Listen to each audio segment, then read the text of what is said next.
안녕하세요. 아티클마테산의 아모테입니다. 오늘은 한 거대 기업의 몰락에 대해서 이야기해 보도록 하겠습니다. 오늘 얘기하려는 기업은 GE, 제너럴 일렉트릭이라는 기업인데요. 100년이 넘는 역사를 갖고 있고 이 100년이 넘는 역사 동안 단순 생존만 한 게 아니라 미국에서 최대 기업의 자리를 계속 유지했던 회사인데 최근 몇 년간 몰락의 길을 걷더니 얼마 전에는 기업을 3개로 분할한다는 뉴스까지 나왔습니다. 과연 이 회사에 어떤 문제가 있었길래 이렇게 기업이 몰락하게 되었는지 오늘 아티클을 통해서 알아보도록 하겠습니다.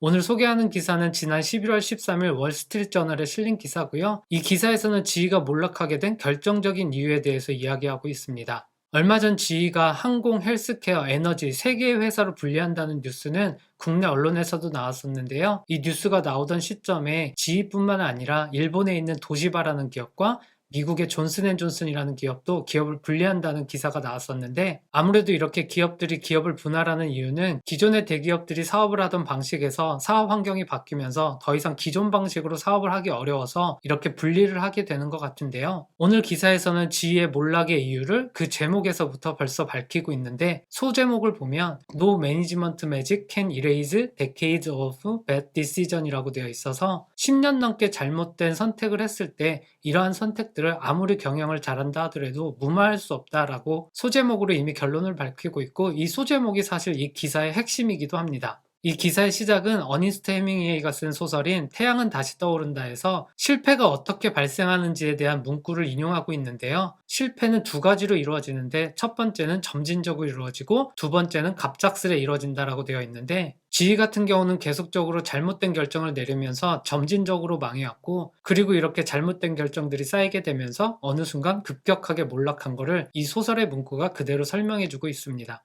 또한 GE 같은 경우는 GE의 경영자들이 경영을 어떻게 잘하는지가 가장 중요하다고 생각했던 경영자들이 많았었는데요. 물론 어떻게 경영을 하는지가 정말 중요하지만 실제로는 그 경영을 어떻게 잘하는지가 그만큼 중요하지 않다라고 얘기하면서 사실 경영보다는 경제의 사이클이 어떻게 되고 또한 그 기업이 속해 있는 사업의 사이클이 어떻게 되는지에 가장 중요하게 영향을 받게 되는데 그러한 부분들을 GE가 주의를 기울이는 걸 간과했고 또한 지속적으로 잘못된 결정들이 누적되면서 정말 중요한 시점에 이전에 잘못된 결정들을 무마하는 데 에너지를 쏟느라 정작 중요한 결정들을 제대로 내리지 못했다고 얘기하고 있습니다. 이어서는 전통적인 방식의 대기업의 사업 구조에 대해서 이야기하고 있는데요. 예전에 대기업은 문어발식 확장이라고 해서 여러 가지 사업들을 한 기업이 대기업으로서 가지고 있어서 헬스케어도 갖고 있고 항공도 갖고 있고 소비재도 갖고 있고 제조업도 갖고 있고 여러 가지 사업들을 문어발식으로 확장을 하게 되는데 이러한 문어발식 확장의 대기업의 장점이 있는 부분은 각각의 사업들이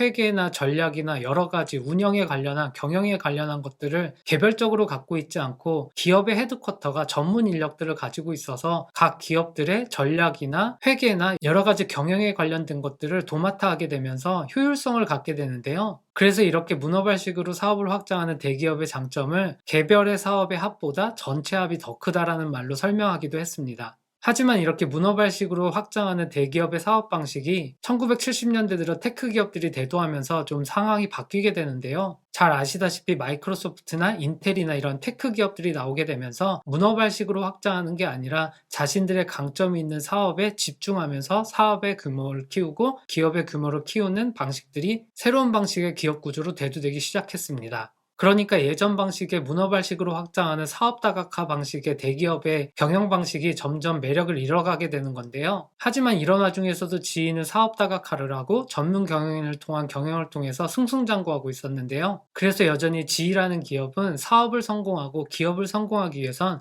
성공적으로 경영하는 것이 정말 중요하다 생각하고 전문적인 경영인을 배출하는 거에 집중을 하게 됩니다. 그러니까 젊고 똑똑한 유능한 인재를 뽑아서 전문적인 경영 수업을 시키고 이러한 경영인들을 각 사업부에 이곳저곳에 순환으로 배치하면서 여러 사업들을 배우고 경영하는 방법을 배우게 하고 그러한 전문 경영인들이 여러 가지 사업들을 경영하는 구조인데요. 2000년대 초반에 GE에서는 이러한 전문 경영인들을 교육하는 비용으로 연간 1조 2천억 원의 규모에 해당하는 금액을 지불하고 사용했다고 합니다. 그리고 이러한 지휘의 전문 경영인들 사이에서는 어떤 문제가 기업에 발생한다 하더라도 이러한 똑똑하고 젊은 경영인들이 모여서 어떤 것들이 문제이고 이러한 것들을 어떻게 해결할지를 답을 찾을 수 있다고 굳게 믿고 있었고요. 이런 경영 방식을 갖고 있었던 GE의 역사를 잠시 돌아보면요. 이 화면에 보이는 그래프는 GE가 시가총액 기준으로 지난 100년간 미국에서 순위가 어떻게 변했는지를 보여주고 있는데 1912년에 시가총액 기준으로 미국 기업 순위 7위였던 GE가 지속적으로 거의 100년 동안 10위권 안에 계속 머무르고 있었던 걸 보여주고 있고요. 지난 1995년에는 기업 순위 2위로 1위에는 로얄 더치셀이라는 오일 컴퍼니를 제외하고 GE가 2위를 차지하고 있었고, 그리고 5년 후인 2000년도에는 시가총액 기준으로 GE가 재기순위 1위를 달성했고요. 이 당시 GE의 시가총액은 660조 원 규모였습니다. 그리고 8년 후인 2008년에도 GE의 기업 순위는 2위였는데요. 그 다음해인 2009년에 금융위기가 닥치게 되면서 기업의 순위가 휘청휘청 되면서 점점 내려가서 한때는 100위권 밖까지 쭉 내려갔다가 최근에는 그래도 100위권 안으로 다시 들어오긴 했지만 예전에 10위권 안에 늘 있었던 GE의 규모에 비하면 엄청나게 하락했다는 걸 알 수 있습니다. GE 기업의 주가를 봐도 이 GE의 몰락의 역사를 알 수가 있는데요. 1980년대부터 2000년도까지 주가가 수직으로 상승을 하다가 그 이후에도 잠시 내려오긴 했지만 내려오고 올라가는 걸 반복하다가 2009년에 금융위기가 닥치게 되면서 엄청나게 폭락을 하게 되고 그 이후에 어느 정도 회복을 하긴 했지만 최근까지 보면 엄청나게 하락한 걸 알 수 있습니다.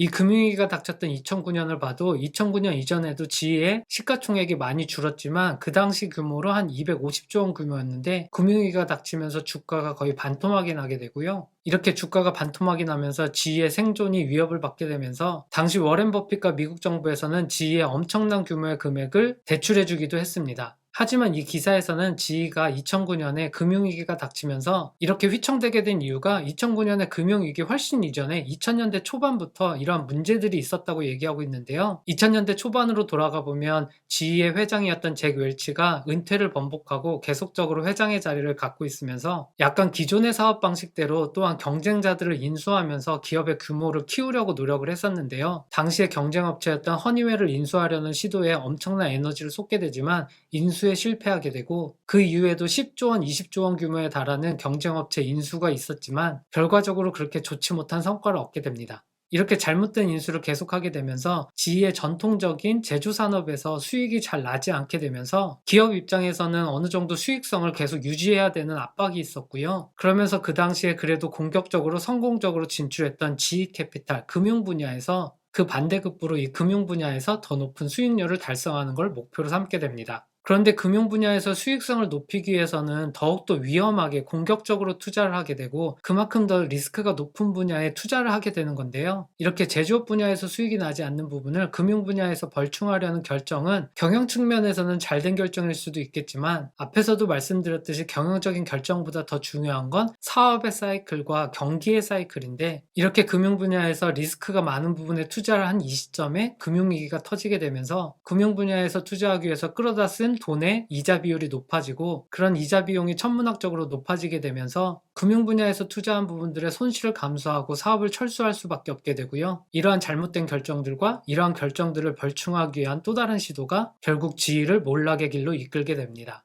그래서 이 기사에서는 GE가 예전에 사업을 할 때는 정말 적절한 타이밍에 적절한 곳에서 투자를 했는데 이 시점에는 적절하지 않은 곳에서 적절하지 않은 타이밍에 투자를 하고 사업을 하면서 몰락의 길을 걸었다고 얘기하고 있습니다. 그리고 이 모든 거에 대한 원인은 GE가 그토록 믿고 있었던 경영과 관리를 통해서 모든 걸 해결할 수 있다는 맹신에서 비롯되었다고 얘기하고 있습니다. 이어서는 GE의 이러한 경영에 대한 맹신에 대한 문제점에 대해서 콜롬비아 대학의 교수인 리타 맥그레스라는 교수의 얘기가 나오고 있는데요. 이 2000년대 당시에 GE의 경영진들의 마인드를 보면 GE라는 회사가 뭘 만들고 뭘 하는 게 중요한 게 아니라 우리가 어떻게 매니지하고 어떻게 경영하는지가 중요하다 이렇게 믿고 있었는데 그래서 어떤 문제가 발생하더라도 경영적으로 어떠한 판단을 내리고 어떠한 결정을 하는지에 따라서 어떠한 위험에서도 다 빠져나올 수 있다고 믿고 있었지만 실상은 경영 전략을 아무리 잘 세운다 하더라도 지속적으로 이루어진 잘못된 결정들의 결과들을 바꿀 수는 없다고 얘기하고 있습니다. 그리고 GE 같은 경우도 2000년대 초반에 GE의 두 번째 글자인 E를 강조하면서 이 비즈니스를 강화하겠다는 전략을 천명했는데요. 기존의 제조업 마인드를 벗어나지 않는 경영 마인드 기반으로 이러한 사업들을 추진하긴 했지만 성공적으로 하지 못했다고 얘기하고 있고, 그러한 대표적인 사례로 지난 2010년도경에 GE에서도 클라우드 컴퓨팅 비즈니스에 진출하기 위해서 프리딕스라는 사업부를 세우고 6조 원에 달하는 금액을 공격적으로 투자하기 시작했는데요. 하지만 이 기사에서는 이 시점에 6조 원에 해당하는 규모의 투자는 그렇게 큰 규모의 투자도 아니었고 이미 너무 늦은 투자였다고 얘기하고 있습니다.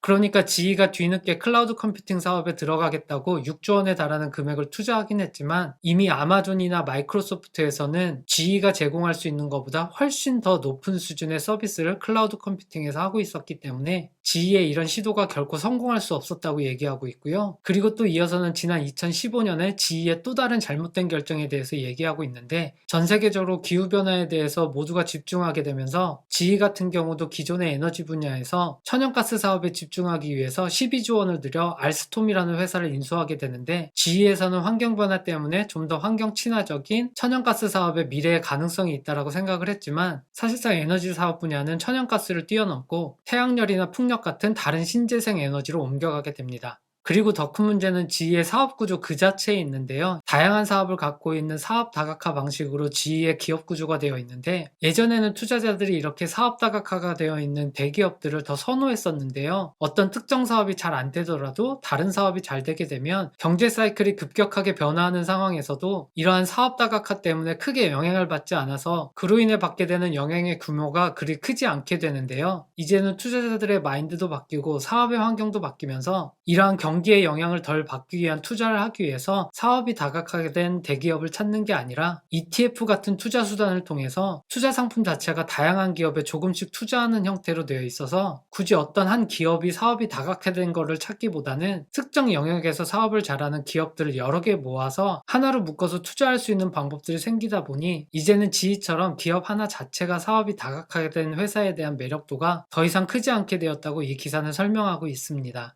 그래서 이 기사의 마지막에서는 예전에 문어발식으로 확장하던 대기업의 기업 형태가 쇠퇴하는 트렌드에 있다고 얘기하고 있고요. 또한 지혜의 오래된 믿음처럼 위대한 경영이 기업을 성공을 이끈다는 신화도 이제는 쇠퇴하고 있다고 얘기하면서 다시 한번 이렇게 과학적인 경영에 포커스를 맞췄던 회사들이 그 힘을 잃고 있다고 얘기하고 있습니다. 오늘 아티클은 여기까지고요. 특히 우리나라 같은 경우는 대기업이 이렇게 사업 다각화를 하고 문어발식으로 확장한 대기업들이 여전히 기업 순위 상위에 포진되어 있는 경우가 여전히 많이 있는데요. 하지만 최근 몇 년간 국내에서도 기업 환경과 사업 환경이 바뀌게 되면서 특정 한 분야에서 경쟁력을 갖고 있는 회사들이 기업 순위 상위로 치고 올라오는 경우가 많이 발생했습니다. 우리나라 대기업 같은 경우도 이렇게 사업 다각화를 하게 되면서 전문 경영인들이 경영을 하고 이러한 대기업의 지주회사에서 컨트롤 타워 역할을 하면서 어느 한 사업이 잘못되면 다른 한 사업에서 벌충하는 형태로 사업이 진행되고 있는 경우가 많이 있는데요. 이러한 방식으로 이루어지는 대기업의 사업 방식이 얼마나 더 생명력을 유지할 수 있을지는 GE의 사례만 봐도 얼마 남지 않은 것 같아 보입니다. 그래서 우리나라 대기업 같은 경우도 계란을 한 바구니에 담지 않고 여러 곳에 담는다는 사업 다각화 관점에서 기존의 사업 전략을 계속 유지하는 기업들도 있을 것 같은데요. GE와 같은 몰락의 길을 걷지 않기 위해서는 곧 닥치게 될 이러한 위기를 맞이해서 우왕좌왕하기보다는 미리 이에 대한 대비가 있어야 될 것 같다는 생각이 듭니다. GE라는 기업의 몰락의 원인에 대해서 얘기하는 오늘 영상은 여기까지고요. 다음번에 또 좋은 아티클로 만나도록 하겠습니다. 감사합니다.